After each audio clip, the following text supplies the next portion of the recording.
Okay, I'd like to call the meeting in order. Do I hear a motion to accept the minutes of the May 10th, 2023 meeting? Yeah. Got moved, and then a second. Second. Moved in second, any discussion? Hearing none, all in favor? Aye. Okay, and then we've got the monthly operating report for May 2023. Pull it up here, and then any questions, let me know. For the 7.2 max. Yep. Seems a little high. Yeah, so we had the one weekend of, I'm trying to remember, I think it was the first part of May. And we were doing about 7-8 million here. So we tapped out about 7.2 for that. Hello, Jennifer. Can you hear us? Hi, I can now. Okay, Okay, perfect. good to see you.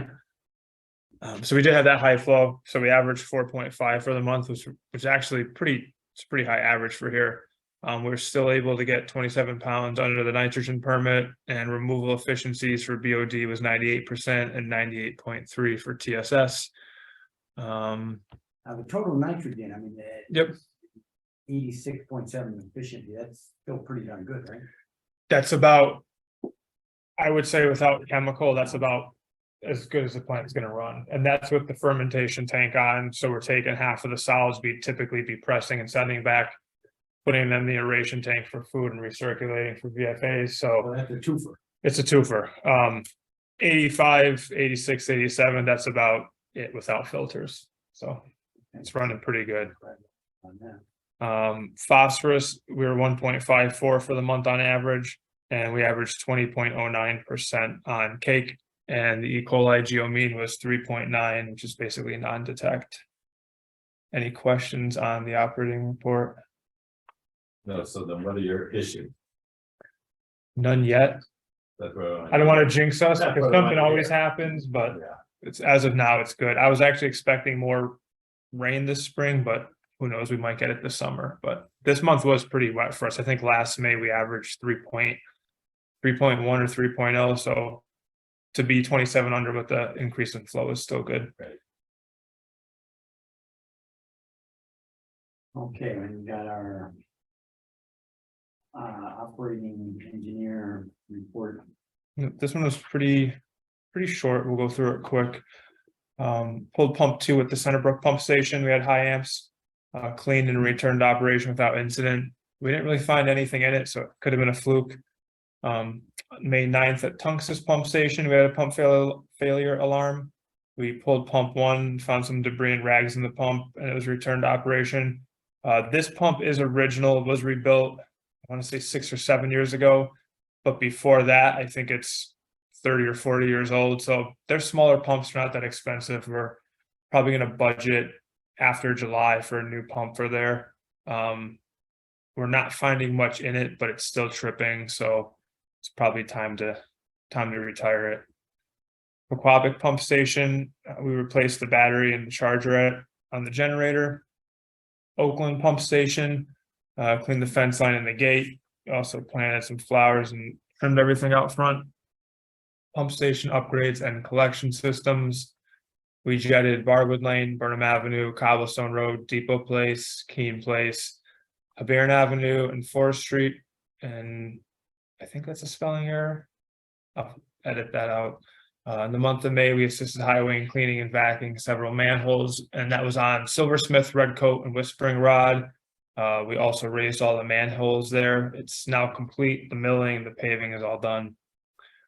We continue to inspect right-of-ways. Patrick Flood right-of-way and Allstate were both inspected and mowed, and we finished the paving projects.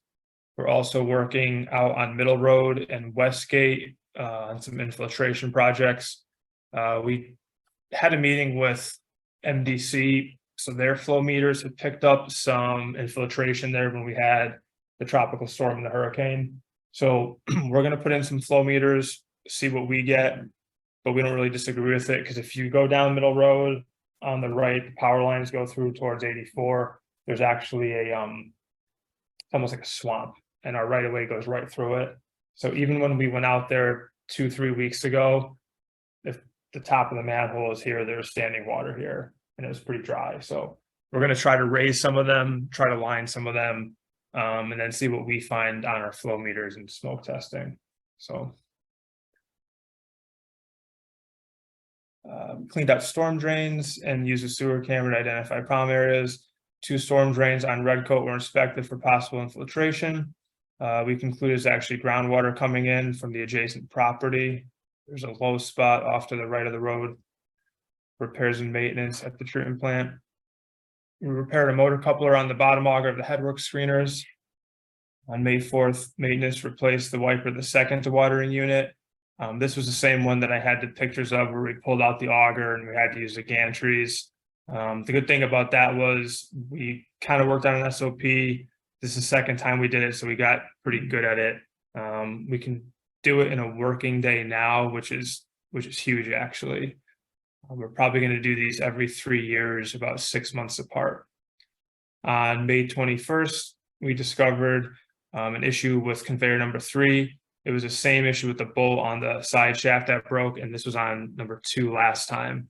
So we repaired it, replaced the keyway, and it was back working the same morning.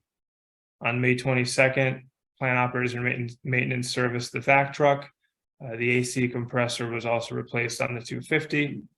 On May 25th, we serviced the air compressors in the sludge transfer building. That's all the mixing for the primary tank, the waste tank, and the blend tank. We did oil, air filters, and the separators, and also put on new belts. Effluent pumps recycled. We do this every month. And May 31st, we serviced the aeration blowers, all 3 of them, and that was all just cleaning, oil, air filters.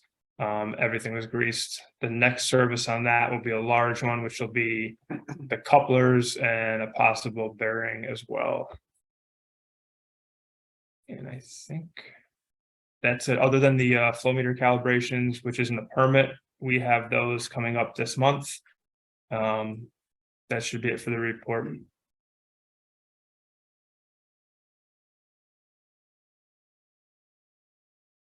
All right. And that's just gonna be Avon, it's not gonna be Burlington too. That's just Avon. So we do Crocus Lane and the golf course meter, and then we do the influent and the effluent at the plant. Anything that we basically bill with that's major goes through that. So they'll all be completed. All right. And your plan is very good. Yep, 1 second. So for the lateral report, all of them are just fees collected for the building permits, and that's on Willowbrook, Bridgehampton Crossing, and Dunstable Close.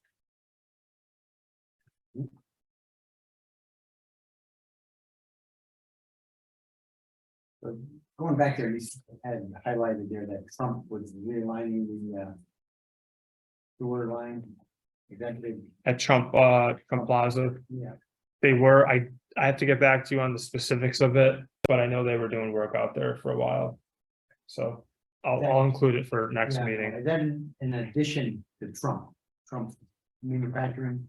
I believe so, yes.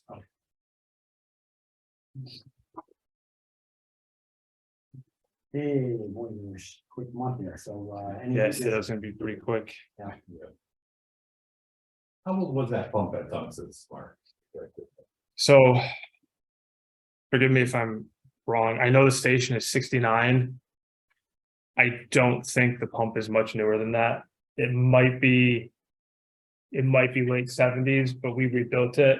And Tungsten is such a small station that it'll borderline gravity come here. So the pumps really aren't worked. Yeah. They're not worked that hard. We rebuilt one, and even the pump that it's tripping every other week or so. I mean, it's pumping fine. It's just we took out some of the gaskets around the wear ring to try to give it more space to sort of pass more to see if it would stop tripping. It still faults out. So I think I might have the electrician mag it and see what we're getting, but could be the windings. It just might be on the way out. So the amps appear normal, but like I said, I mean, I guess it's probably a $7,000 to $10,000 pump. So in the scheme of things, it's not one of the massive expensive ones. So but probably fix. What was that, Jennifer? Yeah, I was curious about the pump stations in general. Like, I think all the decisions around the bonds for the facility upgrade kind of predate me. So I didn't know if there was some normal cadence of more of an overhaul replacement for pump stations that were considered at the time too, or just what your thoughts are? Yeah, what we try to do, and I'll bring it to the next meeting too. We have a database that has all the pump stations, the dates, the age of everything in them, the generators, the equipment, the INC. So, I mean, I personally like to have it 25 years or newer. So basically we replace one, then we go to the next station. If it's the wet well that needs rehab, we'll do that.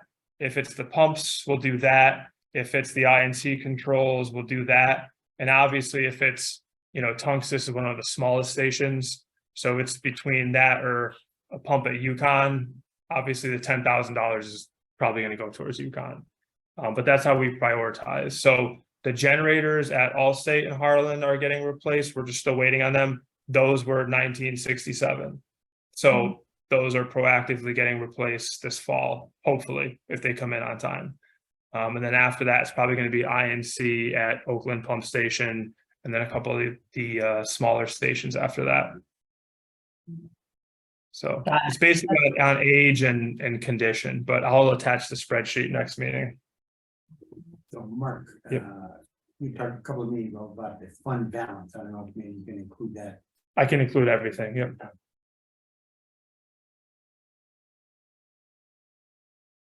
Yeah, what I'll do is I'll include the whole pump station spreadsheet, and then I'll attach the balances we have for all of it, and this way we can go over it next meeting.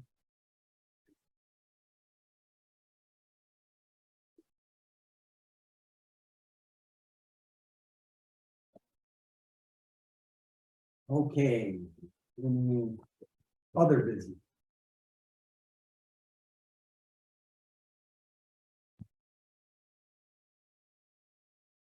None. Do I hear a motion to adjourn? So moved. Second. Moved in second, any discussion? Hearing none, all in favor? Aye. Motion is carried.